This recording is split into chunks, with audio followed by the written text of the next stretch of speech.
অভয়া কি বিচার পেল?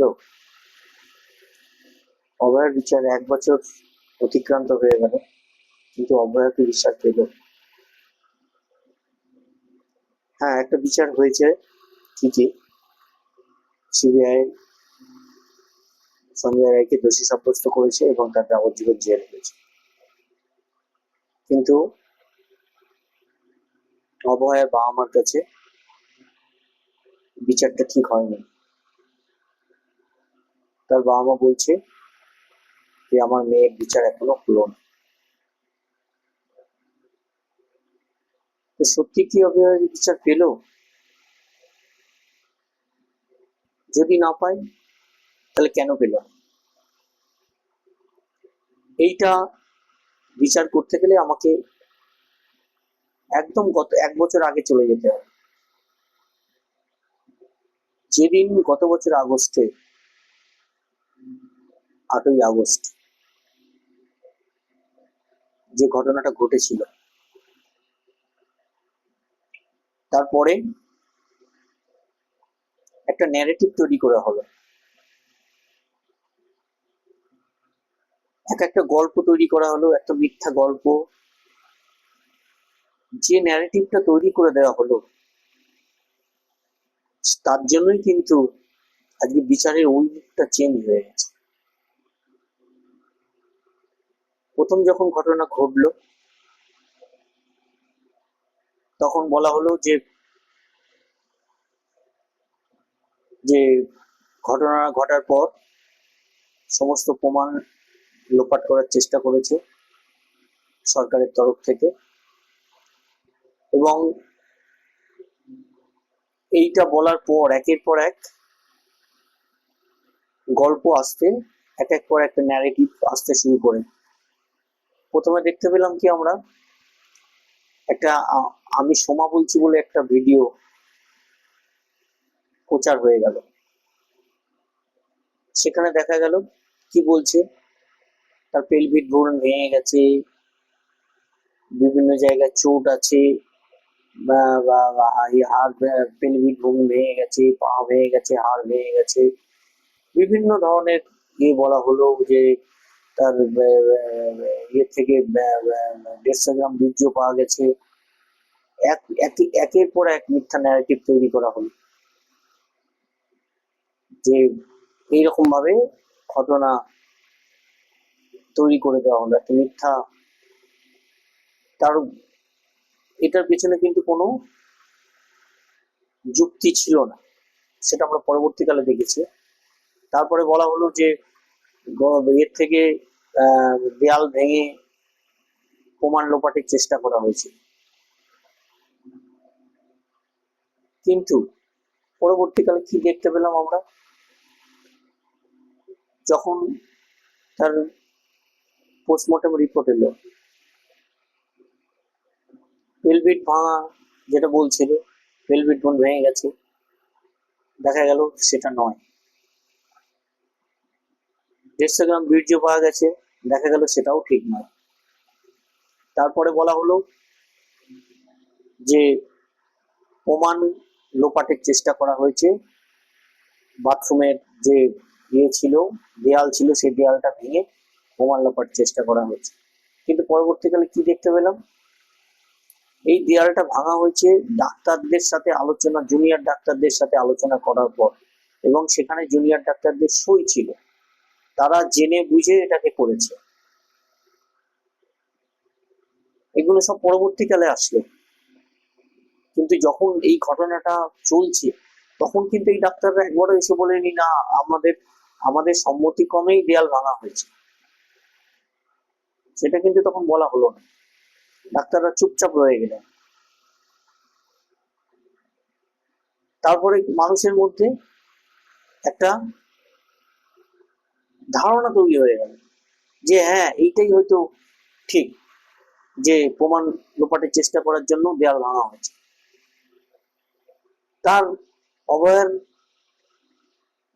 পোস্টমর্টম কোথায় হবে, কোন হাসপাতালে হবে, কখন হবে, এইগুলো সমস্ত লিখিত তথ্য পরবর্তীকালে বেরোলো, এবং এখানে ডাক্তারদের কয়েকজন জুনিয়র ডাক্তারের সই ছিল।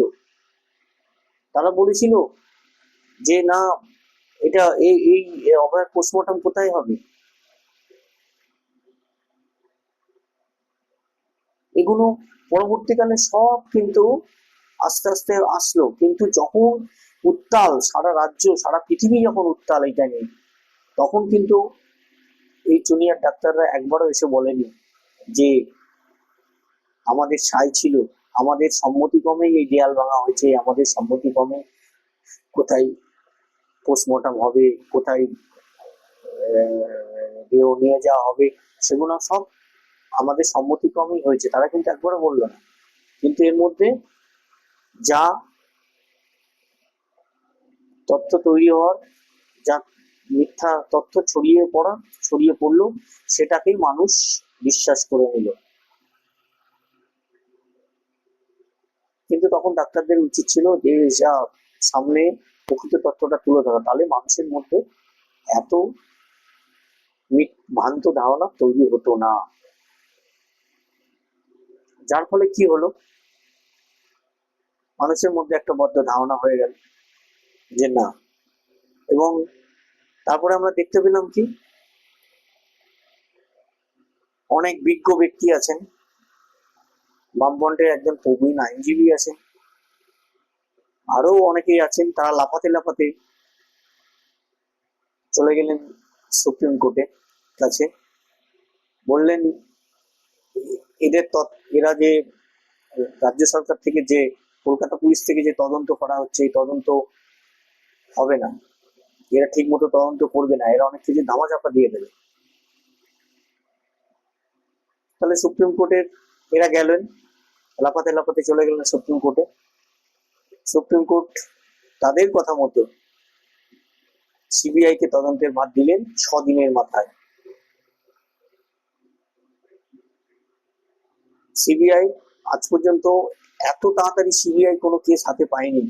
সিবিআই যত কেসই হয়েছে হয় 3 মাস, 4 মাস, 6 মাস, 1 বছর, 2 বছর পরে হাতে পেয়েছে, কিন্তু সিবিআই এত তাড়াতাড়ি কোনো কেস হাতে পায়নি। তো যাক, সেটা সবাই ভাবলো যে এবার সিবিআই এর হাতে গেছে, সিবিআই প্রকৃত ঘটনা, প্রকৃত যা ঘটেছে সেটা খুঁজে বের করবে, দোষীদের ধরবে, দোষীদের ধরে সাজা দেবে, যারা এই ঘটনার পেছনে আছে প্রত্যেককে অ্যারেস্ট হবে। কেননা সবাই তো ভেবেছিল যে স্টেট গভর্নমেন্ট, রাজ্য সরকার সমস্ত ধামাচাপা দেওয়ার চেষ্টা করছে। তাহলে সেইটা চলে গেল সুপ্রিম কোর্টে চলে গেল। সুপ্রিম কোর্ট সিবিআই কে অর্ডার দিলে যে তোমরা প্রকৃত তথ্য দিয়ে ঘটনা সবার সামনে এনে এদের সাজার ব্যবস্থা করো। সিবিআই সেই মতো কেসটা পেলো, তারা তদন্ত করলো, কিন্তু তারা তদন্ত করে কলকাতা পুলিশ যতদূর এগিয়েছিল তার বাইরে, তারা কলকাতা পুলিশ 6 দিনে যা তদন্ত করে বের করেছিল তার বাইরে কিন্তু সিবিআই আর যেতে পারলো না। তাহলে বিচারটা কে করলো? সিবিআই। কিন্তু পরবর্তীকালে কি আমরা দেখতে পেলাম? পরবর্তীকালে আমরা দেখতে পেলাম যে এখন বিচার চাওয়ার জন্য যা হচ্ছে, নবান্ন ঘেরাও হচ্ছে, স্টেট গভর্নমেন্টকে দায়ী করা হচ্ছে। কিন্তু এখন তো নবান্নর হাতে বা স্টেট গভর্নমেন্টের হাতে বিচারের ভারটা নেই, বিচারের ভার তো এখন সিবিআই এর হাতে।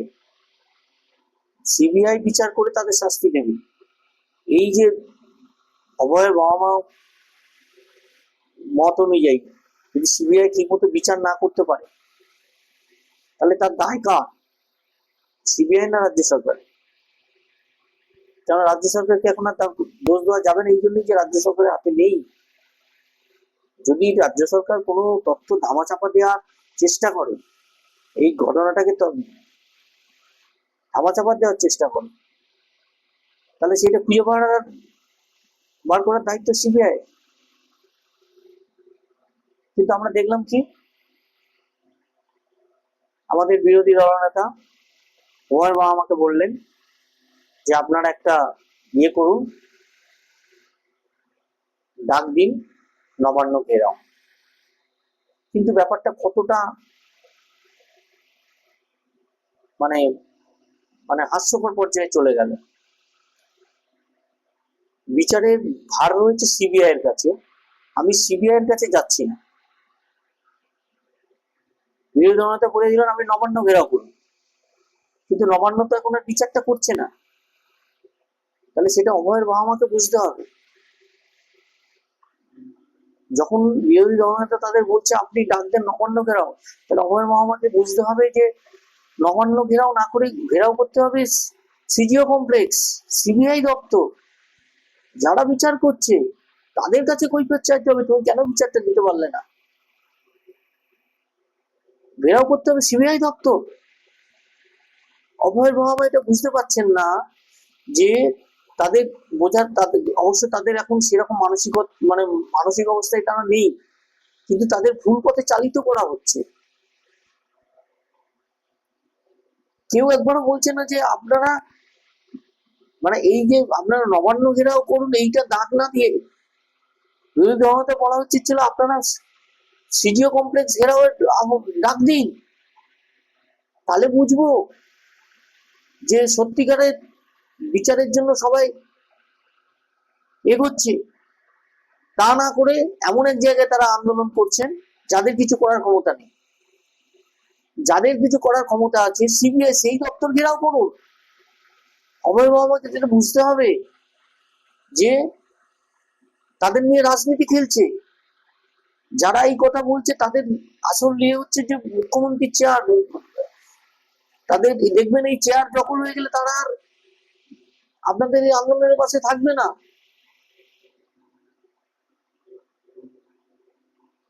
তাদের চেয়ারটা দখল হয়ে গেলে কিন্তু আপনাদের ভুল পথে চালিত করছে। এটা আপনাদের দোষ নয়, কারণ আপনাদের মানসিক অবস্থা সেই জায়গায় নেই। আপনারা মেন্টালি আপসেট। আপনাদের ঠিক পথে চালিত করতে হবে, কিন্তু যারা ঠিক পথে চালিত করার কথা তারা আপনাদের ভুল পথে চালিত করছে। আপনাদের সিবিআই দপ্তরে যেতে হবে, সিবিআই ঘেরাও করতে হবে। হ্যাঁ, যদি এইটা হতো যে যখন এই ঘটনাটা ঘটলো রাজ্য সরকারকেই তদন্ত করতে দেওয়া উচিত ছিল, কলকাতা পুলিশকেই তদন্ত করতে দেওয়া উচিত ছিল, তখন তাহলে দুটো অপশন খোলা থাকতো। কলকাতা পুলিশ দেখা যেত কি তারা বিচারের ব্যবস্থা করছে, কি তারা বিচার দিতে পারছে। তখন যদি বিচার কলকাতা পুলিশ না দিতে পারতো তখন আপনারা নবান্ন ঘেরাও করতে পারতেন, যে দিতে পারলো না তখন আপনারা যেতে পারতেন সিবিআই এর কাছে। কিন্তু আপনারা সেই জায়গাটা তো পুরো প্রথমেই বন্ধ করে দিয়েছে যে না কলকাতা পুলিশ তদন্ত, কলকাতা পুলিশের দ্বারা আমরা করব না। তাহলে জায়গাটা তো এখন হয়ে গেল একদিক। তখন দুটো অপশন খোলা ছিল, কলকাতা পুলিশ কি তদন্ত করলো, আমাদের তদন্তে দেখা গেল যে কলকাতা পুলিশের তদন্ত আপনারা সন্তুষ্ট হলেন না, তখন আপনারা সিবিআই কে গেলেন। কিন্তু ওই যে তখন একটা ন্যারেটিভ তৈরি করে দেওয়া হলো, যার জন্য আপনারাও বুঝতে পারলেন না যে কলকাতা পুলিশ তথ্য লোপাট করে দিচ্ছে, সিবিআই দিলে সিবিআই বিচারটা করে দেবে। তো সেইটা সিবিআই আজ অব্দি করতে পারলো না। সেই জন্য অভয় বাবা আমার কাছে একান্ত অনুরোধ, আপনাদের এই যে ক্ষতি হয়েছে সেই ক্ষতি কেউ পূরণ করতে পারবে না, কারোর পক্ষেই ক্ষতিপূরণ করা সম্ভব না। আপনাদের মনের অবস্থা সত্যি আপনি বুঝতে পারছি, একজন সন্তান হারা পিতামাতার কি অবস্থা হতে পারে সেটা আপনারা ছাড়া কেউ ভালো জানেন না। তবু আপনাদের সেটা বুঝতে হবে যে আপনাদের ঠিক পথে চালিত করছে কি না, আপনাদের এই বিচারটা পাওয়ার জন্য আপনাদের সঠিক উপদেশ দিচ্ছে কিনা, সঠিক পথে আপনাদের চালিত করছে কিনা, সেইটা আপনারা একবার ভাবুন। না হলে এই সময় চলে যাবে কিন্তু বিচার ওই একই জায়গায় রয়ে যাবে। আপনারা ভাবুন, আপনাদের মেয়ের বিচারের পাক এটা সারা পৃথিবী চায়, সারা পৃথিবী চায়। এবং আপনাদের যে সমস্ত সন্দেহ আছে সেটা সিবিআই কে বলুন, যে আপনাদের যেখানে যেখানে সন্দেহ আছে আপনি ওদের বলুন যে আমাকে সেই রাতের পুরো ভিডিও যে রেকর্ডিং করা আছে আপনারা পুরো দেখুন। যদি কোনো ফাঁক ফোকর থেকে থাকে সেখানে, সেই জায়গায় সিবিআই কে চেপে ধরুন। আর যদি এটা সঞ্জয় রায়কে দিয়ে কেউ করিয়ে থাকে, তাহলে সেটা সঞ্জয় রায়কে চেপে ধরে তার কাছ থেকে বার করুন যে আর কে কে পেছনে আছে। আপনারা সমস্যার মূল গোড়াতে যান, না গিয়ে আপনাদের উল্টো পাল্টা পথে চালিত করছে, যার জন্য কিন্তু আজকে সাধারণ মানুষ কিন্তু অনেকটাই পিছনে সরে গেছে। তার একটাই কারণ, আপনাদের এই আন্দোলনটা এখন অনেকটা রাজনৈতিক হয়ে যাচ্ছে। রাজনৈতিক নেতারা তাদের স্বার্থ চরিতার্থ করার জন্য আপনাদের ব্যবহার করছে। এটা কিন্তু অনেক সাধারণ মানুষ বুঝে গেছে, যার জন্য এই 1 বছর পরে যে রিক্লেম দ্য রাইট, রাত দখল এটা হলো 4-5 জায়গায়, যে সমস্ত যতগুলো জায়গায় হয়েছে, তাতে কিন্তু লোক অনেক কমে গেছে। আগের যে স্বতঃস্ফূর্ততা সেটা মানুষের মধ্যে আর নেই। এখন কিছু কিছু জায়গায় বামপন্থীরা লোক জোগাড় করে, কলকাতার কয়েকটা জায়গায় তো দেখলাম বামপন্থীরা কিছু কিছু জায়গায় লোক জড়ো করে তারা এই প্রতিবাদটা করছে। কিন্তু সাধারণ মানুষ কিন্তু অনেকটাই সরে গেছে। তার একটাই কারণ, যে আপনাদের এই আন্দোলনটা এখন আন্দোলনের পিছিয়ে রাজনীতি এসে গেছে, যার ফলে আপনাদের সঠিকভাবে আপনাদের কেউ গাইড করছে না, যেটা করা উচিত। কারণ আপনাদের মানসিক অবস্থা সেই জায়গায় নেই। ফলে যারা আপনাদের চালিত করছে তাদের বলবো, অভয়ের বাবা মাকে সঠিক পথে চালিত করুন, যেখানে গেলে বিচার পাওয়া যাবে সেখানে তাদের নিয়ে যান, সেখানে ঘেরাও করুন, সেখানেই জোরদার আন্দোলন করুন, তাহলেই অভয়ে বিচার পাওয়া সম্ভব। না হলে সেই একই জায়গায় রয়ে যাবে। ওই জন্য আমার শান্ত অনুরোধ, আপনারা সঠিক জায়গায় সঠিকভাবে আন্দোলন করুন এবং আপনারা বুঝুন যে আপনাদের এই আন্দোলনের পেছনে কোনো রাজনীতি নেই, তাহলে সাধারণ মানুষ সরে যাবে। যাক, আমি আর আমার এই প্রতিবেদন আর বেশি বেশি দীর্ঘায়িত করবো না, এখানে শেষ করি।